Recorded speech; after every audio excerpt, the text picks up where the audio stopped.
I stared at Dad's text message on my phone while sitting in my office at Pacific Regional Medical Center. The glow from my 3 computer monitors illuminated the words that shouldn't have hurt anymore, but somehow still did. Don't come to Christmas Eve. Marcus's fiancée is a pediatric surgeon. We're celebrating her success. It would be awkward having you there when everyone's congratulating a real doctor. A real doctor. I was the chief medical officer of a 847-bed Level 1 trauma center. I oversaw 2,847 medical professionals. I'd restructured 3 failing hospital systems in 7 years. Forbes Healthcare had named me one of their 40 under 40 healthcare innovators 6 months ago. The article sat framed in my assistant's office because I found it embarrassing to display in my own. But to Dad, I wasn't a real doctor. I typed back, understood. My assistant Rebecca knocked on my door. Dr. Thornton?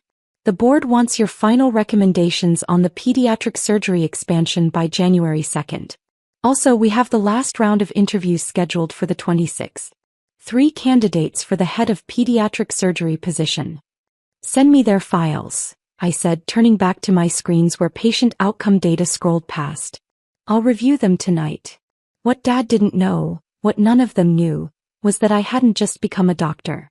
I'd become the person who decided which doctors got hired at one of the most prestigious medical centers on the West Coast. Growing up, I was always in Marcus's shadow.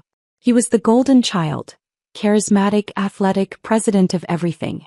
I was quiet, bookish, spending Friday nights in the library instead of at football games. Dad was a successful pharmaceutical sales rep who valued personality and presence. Marcus had both. I had neither. Emma's fine, Mom would tell relatives at gatherings. She studies a lot. Gets good grades. Marcus got recruited by 3 Division I schools. Dad would interrupt, clapping my brother on the shoulder. Full ride scholarships. That's real success. When I got into Johns Hopkins pre-med, Dad barely looked up from his tablet. That's nice, honey. Marcus, tell them about the state championship. Medical school was brutal. I worked emergency room shifts to supplement my loans while Marcus's college expenses were fully covered by Mom and Dad. Athletic scholarships don't cover everything, Dad explained when I asked why they couldn't help me too. Marcus needs to focus on football, not working. I graduated medical school with $340,000 in debt. Marcus graduated with a marketing degree, 0 debt, and a job at Dad's friend's company making $62,000 a year. So proud of both our kids. Dad posted on Facebook with 7 photos of Marcus at graduation and one of me that was blurry. My residency in hospital administration and healthcare management wasn't real medicine, according to Dad. You're not even treating patients anymore, he said when I explained my career path. What's the point of medical school if you're just going to push papers? I'm optimizing systems that help thousands of patients, I tried to explain. Marcus is dating a lawyer now, Mom interjected. Very successful firm downtown. That relationship lasted 4 months. Then there was the teacher, 6 months. Then the architect, 3 months. Each time, family dinners became showcases for Marcus's girlfriend's accomplishments while I sat quietly eating my mother's pot roast, answering the occasional, "How's the hospital job?" with "fine" before the conversation swiveled back to Marcus. When I became director of clinical operations at Seattle Memorial at 29, Dad asked if that meant I was finally treating patients again. When I was recruited to be chief medical officer at Pacific Regional at 32, one of the youngest CMOs in the country, Dad said, "That's nice. Marcus just got promoted to senior account manager." I stopped trying to share my accomplishments. They'd never be enough. I stopped going to every family dinner. They barely noticed. I bought a house in the hills overlooking the city. A beautiful 4-bedroom craftsman with a view of the water. I never invited them over. They never asked to see it. I dated occasionally, but my work consumed most of my time. Restructuring failing hospital systems, negotiating with insurance companies, implementing new patient care protocols. It was challenging, meaningful work that saved lives even if I wasn't the one holding the scalpel.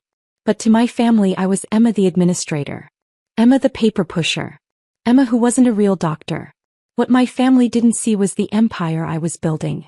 Pacific Regional Medical Center had been failing when I arrived 3 years ago. Patient satisfaction scores were abysmal. Mortality rates were climbing. The hospital was hemorrhaging money, $47 million in losses annually. The previous CMO had been fired, and the board of directors was considering selling to a corporate healthcare conglomerate. Dr. Thornton, the board chair, had said during my interview, "We need someone who can save this hospital. Do you think you can do that?" I presented a 47-slide deck outlining exactly how I'd do it. They hired me the next day.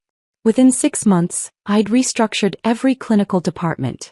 I fired 12 underperforming physicians, something the previous CMO had been too scared to do. I recruited specialists from across the country. I implemented evidence-based protocols that cut hospital-acquired infection rates by 64%. I negotiated new contracts with insurance providers that increased our reimbursement rates. Within 18 months, we were profitable again. Within 2 years, we were the highest-rated hospital in the region. The board gave me a $340,000 bonus. I paid off my medical school debt in full. They gave me stock options worth $1.2 million. I diversified into a portfolio that my financial advisor called impressively aggressive. They increased my salary to $485,000 annually, plus performance bonuses. Last year, my total compensation was $627,000. But more than the money, I had power. Real power. I decided which doctors got hired, which programs received funding, which departments expanded and which got consolidated. Insurance companies wanted meetings with me. Pharmaceutical reps courted me. Other hospitals tried to recruit me with offers I politely declined. I sat on medical boards. I spoke at healthcare conferences. I consulted for hospital systems across the country for fees that started at $15,000 per day. My professional reputation was impeccable. In the medical community, people knew exactly who Dr. Emma Thornton was. But at family dinners, I was still just Emma the administrator. Marcus brought Alexandria home for Thanksgiving. "She's a pediatric surgeon," Mom gushed on the phone beforehand. "Board certified. Works at Children's Medical Center downtown. Your father is just thrilled." I showed up with wine and homemade apple pie. Alexandria was already holding court in the living room, designer dress, perfect hair, telling animated stories about her surgical cases while Mom and Dad hung on every word. "Emma," Mom said when I arrived. "This is Alexandria Burke, Marcus's girlfriend. She's a pediatric surgeon." "Nice to meet you," I said, extending my hand. Alexandria's handshake was limp. Her eyes barely registered me before returning to Dad. "As I was saying, the laparoscopic approach for pediatric appendectomies has really revolutionized our field." "Emma works at a hospital too," Mom offered weakly. "In administration." "Oh." Alexandria's smile was polite and dismissive. "That's nice. The people who do the paperwork are so important." Dad laughed. "Emma's not the hands-on type. Never has been. Marcus got all the people skills in the family." I ate my dinner quietly while Alexandria described a complex cardiac surgery she'd assisted on. The story was impressive. He was clearly talented. But the way she kept emphasizing certain points, "As a surgeon, you understand the pressure. Those of us who actually work with patients, real clinical medicine," made it clear she'd already been briefed on my career, and found it wanting. After dinner, I heard Alexandria talking to Marcus in the kitchen. "Your sister seems nice," she said. The "but" hung unspoken in the air. "Emma's always been different," Marcus said. "Not really a joiner, you know. Dad worries she's wasted her medical degree on administrative stuff." "It takes all kinds," Alexandria said with the kind of charitable tone people use when discussing someone they pity. "Not everyone has the temperament for real patient care." I left early, claiming morning meetings. No one tried very hard to make me stay. 3 weeks later came Dad's text about Christmas Eve. December 20th, Rebecca walked into my office with a strange expression. "Dr. Thornton, you need to see this." She handed me a resume and application for our head of pediatric surgery position. The position I'd created as part of our expansion plan. A position with a salary range of $380,000 to $450,000, full benefits, research budget, and access to cutting-edge facilities. The name at the top, Dr. Alexandria Burke. I read through her credentials carefully. Johns Hopkins Medical School. Pediatric surgery residency at Children's Hospital of Philadelphia. 5 years of experience. Solid publication record. Strong references. Her qualifications are excellent, Rebecca said carefully. She's made it to the final 3 candidates. Interviews are scheduled for the 26th. I scanned her application essay. Professional. Articulate. She talked about her passion for pediatric care, her interest in academic medicine, her desire to build a world-class pediatric surgery program. She had no idea who the chief medical officer was. Our hospital's leadership wasn't plastered on the website. By design, I kept a low profile in local media. I did my job, got results, and avoided the spotlight. Most of the public-facing work was done by our CEO and our PR team. Alexandria Burke had applied to my hospital, made it through 3 rounds of interviews with my hiring committee, and was about to sit across from me for her final interview. The final interview where I made the ultimate hiring decision.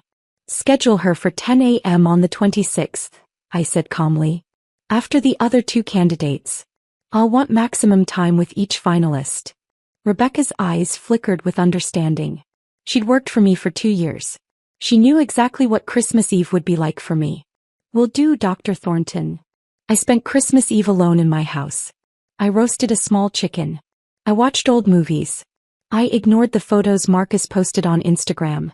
Alexandria laughing with Mom, Dad giving a toast to our future daughter-in-law, the successful surgeon, Marcus's caption, finally someone who understands what real success looks like.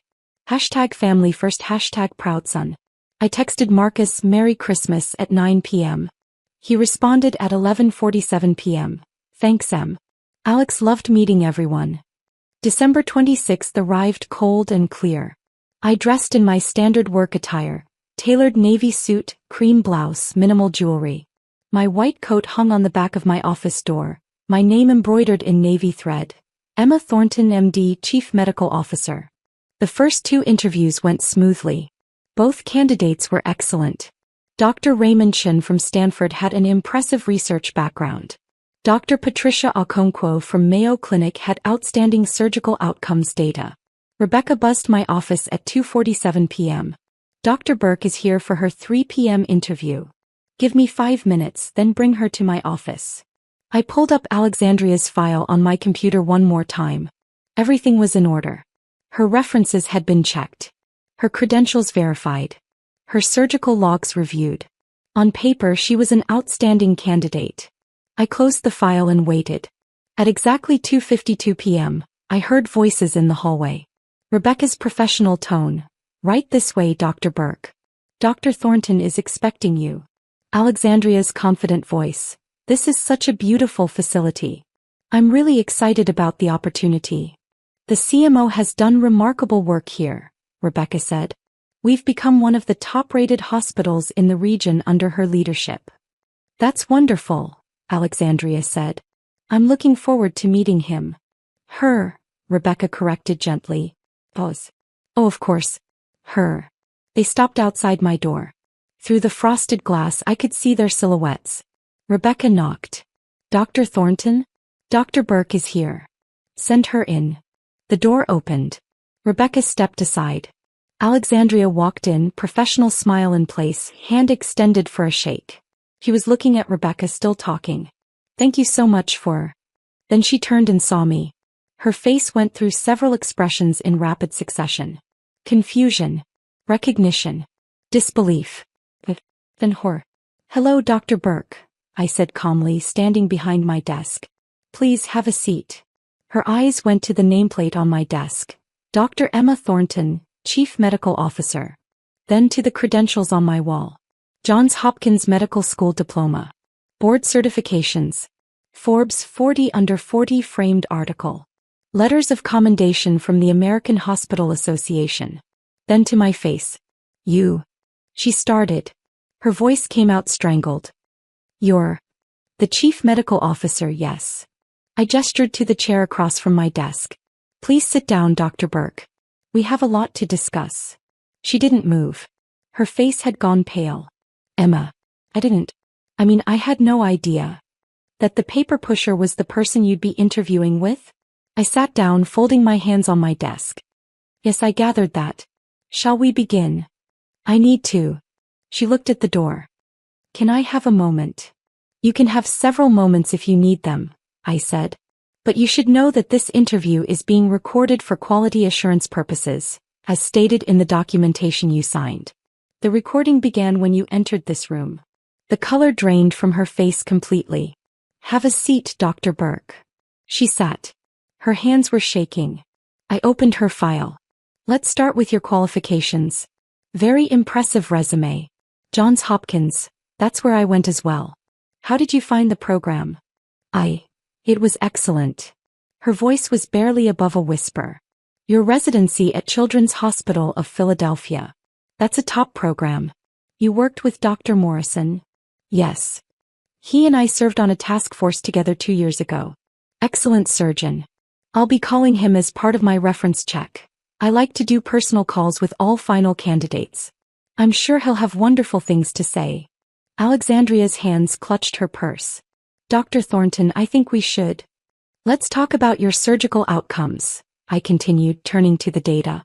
I've reviewed your logs from Children's Medical Center. 347 procedures over 5 years. Complication rate of 2.1%. That's slightly above the national average of 1.8% for pediatric surgery. Can you walk me through your quality improvement initiatives to address that? She stared at me. The complication rate is within acceptable range. Acceptable isn't what we do here, Dr. Burke. We aim for exceptional.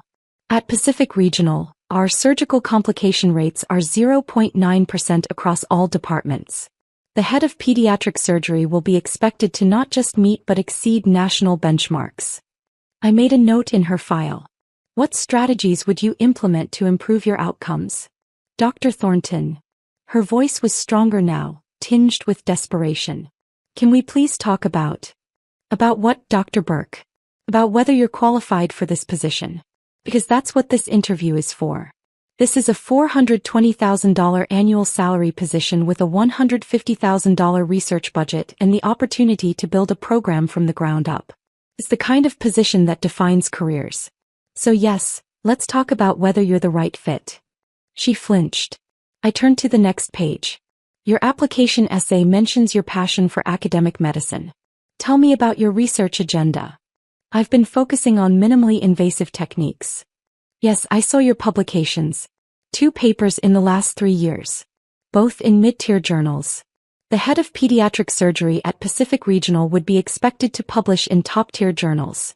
JAMA Surgery, New England Journal of Medicine, Annals of Surgery.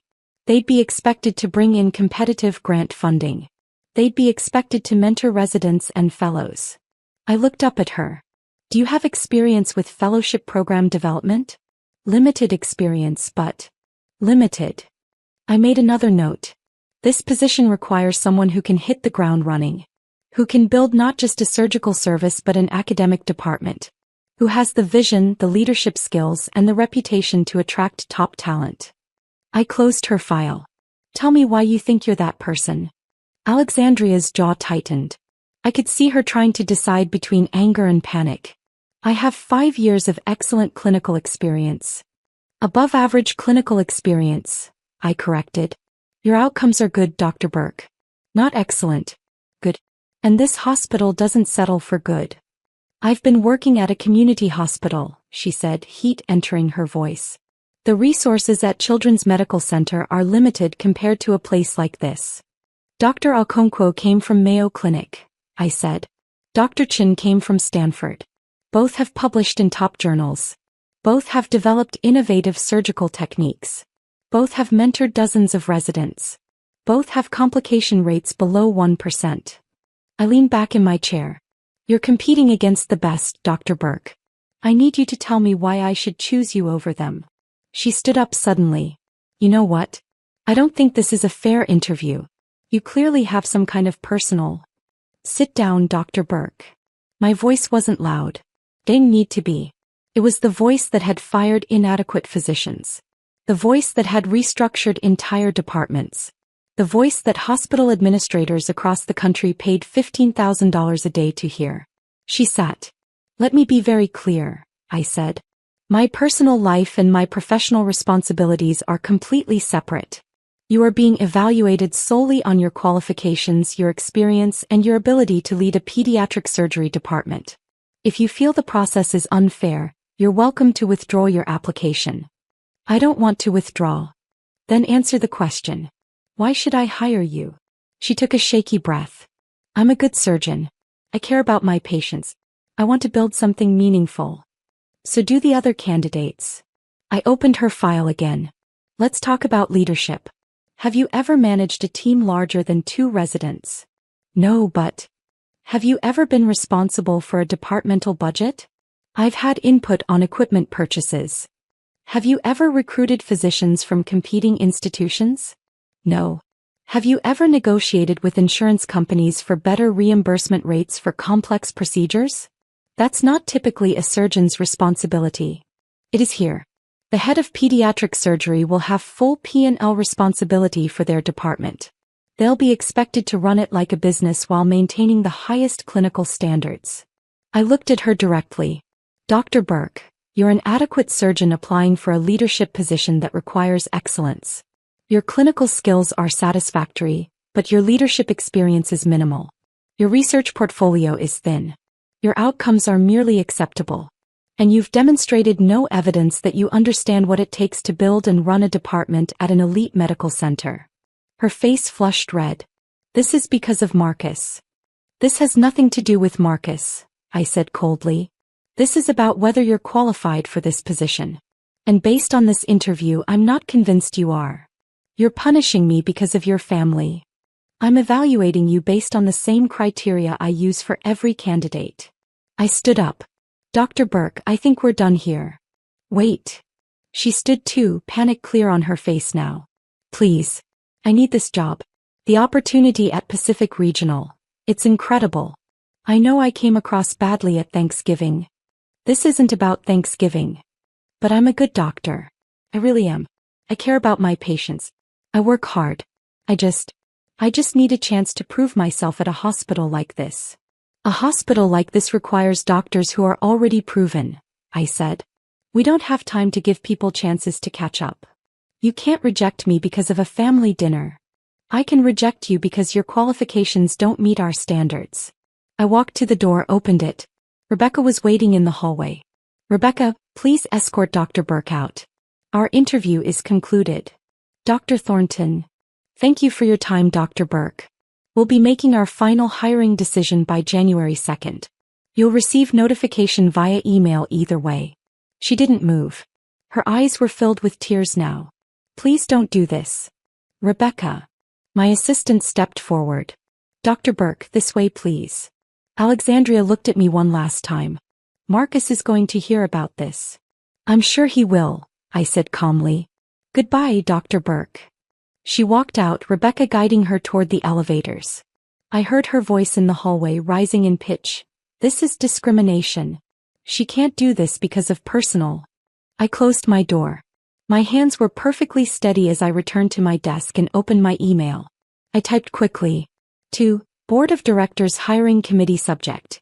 Head of Pediatric Surgery Final Recommendation Date. December 26, 3:47 p.m. After completing final interviews with all 3 candidates, I recommend we extend an offer to Dr. Patricia Okonkwo. Her qualifications, leadership experience and research portfolio make her the strongest candidate. Dr. Chin is an excellent second choice if Dr. Okonkwo declines. Dr. Burke does not meet our standards for this position. I do not recommend extending an offer. Detailed interview notes and evaluation matrices are attached. I will be available to discuss this recommendation at tomorrow's board meeting. Regards, Emma Thornton, MD Chief Medical Officer. I hit send. My phone rang at 5:47 p.m. Marcus. I let it go to voicemail. He called again at 6:02 p.m. Again at 6:15 p.m. At 6:23 p.m., the voicemail notification appeared. I put it on speaker. Emma, what the hell did you do? Alexandria came home crying. She said you sabotaged her interview because of some family grudge. That's insane. You can't mix family and work like that. Call me back. Now. I deleted the voicemail. At 7:14 p.m. Mom called. Emma, honey, Alexandria is very upset. She says you were hostile during her interview. I know you two might have gotten off on the wrong foot, but this is Marcus's fiancée. Can't you just help her get the job? For family. I hung up without answering. At 8:02 p.m. Dad called. I answered. Emma, I just heard what happened. You need to fix this. Hello, Dad. How was your Christmas Eve? Don't be cute. Alexandria said you were awful to her in the interview. Asking impossible questions, making her feel incompetent. I asked her standard interview questions for a head of department position. She's a qualified surgeon. She's an adequately skilled surgeon with minimal leadership experience, below average outcomes and a thin research portfolio. She's not qualified for the position. You're rejecting her because she's dating Marcus. I'm rejecting her because she doesn't meet our standards. Which, as Chief Medical Officer, is my job. Silence on the other end. Then, Chief Medical Officer? Stat. That's my title. Has been for 3 years. I thought, you said you were in administration. I am in administration. I'm the Chief Medical Officer. I run the entire clinical operation of an 847-bed hospital. I oversee 2,847 employees. I make hiring and firing decisions for every clinical position, including department heads. Kept my voice level. Alexandria Burke applied for a position at my hospital. I interviewed her. She's not qualified. End of story. Emma, you can't do this. She's going to be family. Then she should have been more careful about dismissing administrative roles as just paperwork, and people like me as not real doctors. I paused. How much of her interview process do you think was about her qualifications, and how much was her assuming she could leverage a family connection she didn't even know existed? That's not fair. What's not fair is expecting me to compromise my professional standards to make your future daughter-in-law feel better about herself. I have 2 other candidates who are genuinely excellent. I'm hiring one of them. Your mother and I are very disappointed. I'm sure you are. You've been disappointed in me my entire life. This changes nothing. I stood up from my couch, walked to my window overlooking the city. Dad, I need to go. I have a board meeting tomorrow morning where I'm presenting my hiring recommendation. Emma. Good night, Dad. I hung up. The phone calls continued through the evening. Marcus left 3 more voicemails, each angrier than the last. Mom sent a series of texts ranging from pleading, please reconsider for family unity, to accusatory, this is cruel and petty. At 9:47 p.m., a number I didn't recognize called. I answered. Dr. Thornton? A woman's voice, shaking with rage. This is Alexandria Burke. You can't do this. I'm going to file a complaint. With whom? I asked calmly. The board of directors? I report directly to them and they trust my hiring recommendations implicitly. The medical licensing board? I conducted a professional interview and made a hiring decision based on qualifications. Human resources? The entire interview was recorded and my questions were identical to those asked of all candidates. I paused. Dr. Burke, if you file a complaint, it will be reviewed. And what that review will show is that you assumed personal connections would substitute for professional qualifications. That's not a narrative that will help your career. You're doing this because you're jealous. I'm doing this because you're not qualified. If you were exceptional, I would have hired you regardless of any personal history. But you're not exceptional. You're average. And I don't hire average. He was crying now. I'm a good surgeon. Then you'll find a position that matches your skill level. Just not here. I kept my voice neutral, professional.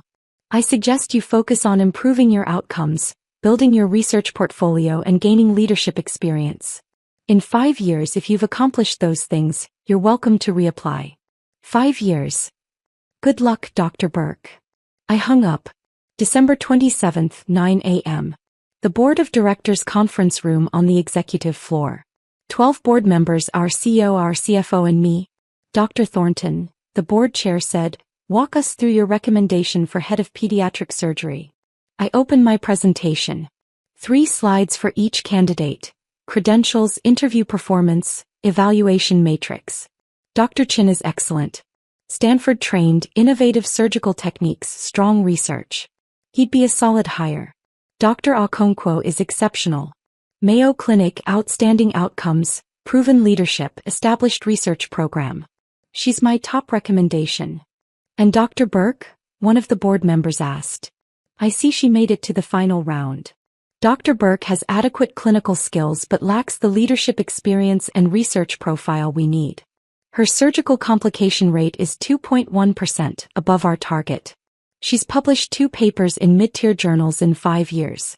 She has no experience managing budgets or teams larger than 2 residents. She doesn't meet our standards. Noted, the board chair said.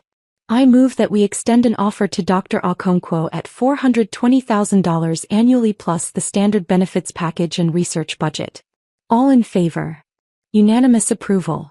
Dr. Thornton, reach out to Dr. Okonkwo today. Let's get this done. Meeting adjourned at 9:47 a.m. I called Dr. Okonkwo from my office at 10:15 a.m. Dr. Okonkwo, this is Dr. Emma Thornton from Pacific Regional Medical Center. I'm pleased to offer you the position of head of pediatric surgery. She accepted on the spot. The next family dinner was scheduled for New Year's Eve. I wasn't planning to go, but Mom called and said, please come. We need to talk as a family. I arrived at 6 p.m. The tension was immediate. Marcus was furious. You sabotaged Alex's career. I made a hiring decision based on qualifications. You humiliated her. I interviewed her the same way I interview every candidate. Dad stepped in. Emma, you could have helped her. Help her by hiring someone underqualified. That's not how I do my job. She's going to be family. Marcus shouted. Then she should have thought about that before dismissing what I do as paperwork, and implying I wasn't a real doctor. Mom wrung her hands. Can't we all just get along? I get along fine with people who respect me, I said. Alexandria didn't respect me. She made that clear at Thanksgiving. Now she's learned that the person she dismissed actually had power over her career trajectory. That's not my problem. That's hers. You're being vindictive. Marcus yelled. I turned to him. Let me ask you something, Marcus. Did Alexandria tell you about her surgical complication rate? About her limited research? About her lack of leadership experience? Or did she just tell you that I was mean to her? He faltered. She said you asked impossible questions. I asked about her quality improvement initiatives, her research agenda, and her leadership philosophy. The same questions I ask every department head candidate. She couldn't answer them adequately because she hasn't thought about them. She's been skating by on adequate performance at a community hospital, and she thought a prestigious position would just fall into her lap because she has good credentials. I looked around the room. I built that hospital's reputation. I'm not going to damage it by hiring someone underqualified just because she's dating my brother. She's devastated, Mom said quietly. Then she'll learn from this and do better next time. That's how careers work. Dad's face was red. You've always been difficult, Emma. Always thought you were better than everyone. No, Dad. I just am better. At my job. Which you would know if you'd ever paid attention. I picked up my purse. I came because Mom asked. I've said what I needed to say.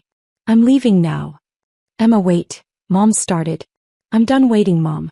I'm done being invisible. I'm done being dismissed. I'm the chief medical officer of one of the best hospitals in the region. I make more in a year than Dad has ever made. I've been featured in Forbes. I speak at national conferences. I save lives by making systems that help thousands of patients. And none of you have ever asked me about it. Not once. I looked at Marcus. You want to be angry at someone? Be angry at yourself for dating someone who judges people based on their job titles instead of their character. Be angry at Alexandria for assuming connections matter more than competence. But don't be angry at me for doing my job with integrity. I walked out. Marcus followed me to my car.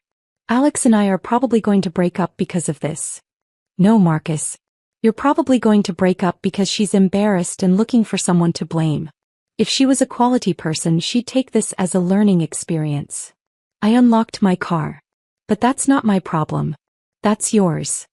I can't believe you're my sister. I can't believe it took you 35 years to realize I'm good at what I do.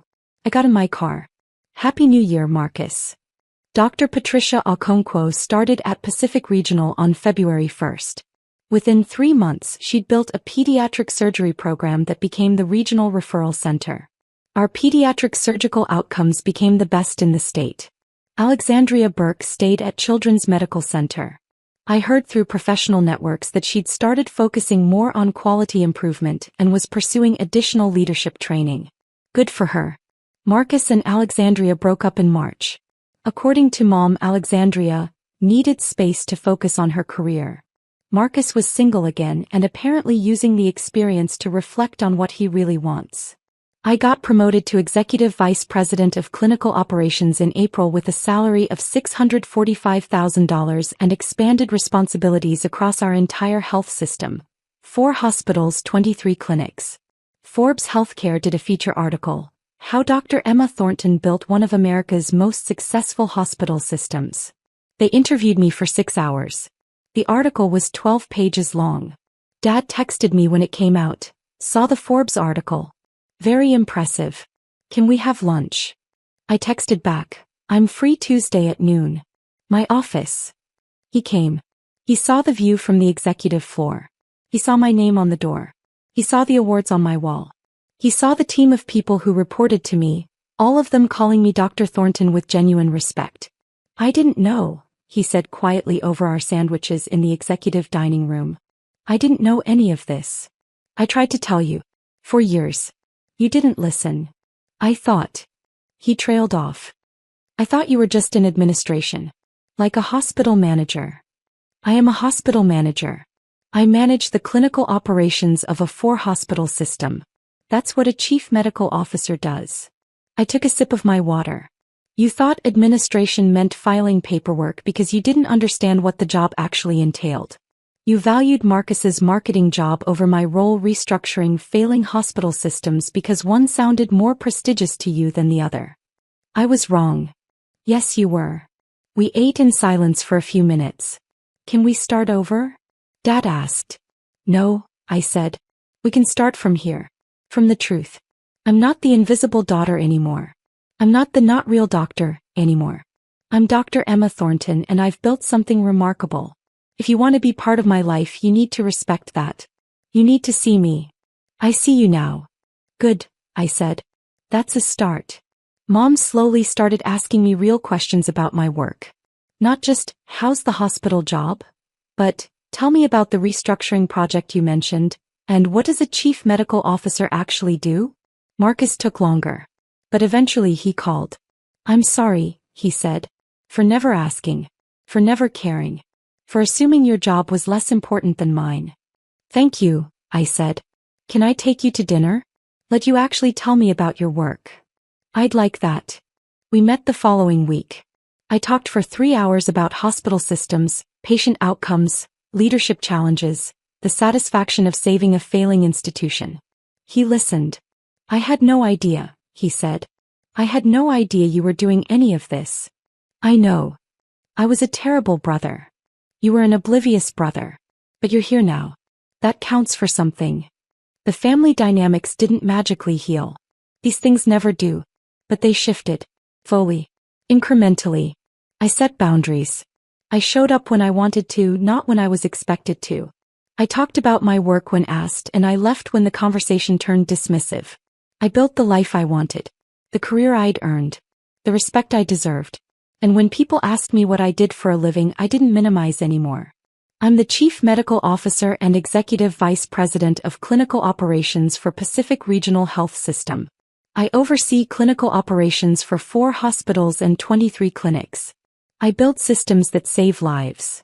Most people were impressed. My family finally was too. But the most important person who was impressed? Me. I looked in the mirror and saw Dr. Emma Thornton. Not the invisible daughter. Not the paper pusher. Not the not real doctor. The real doctor who built an empire while everyone was too busy dismissing her to notice. And that was enough.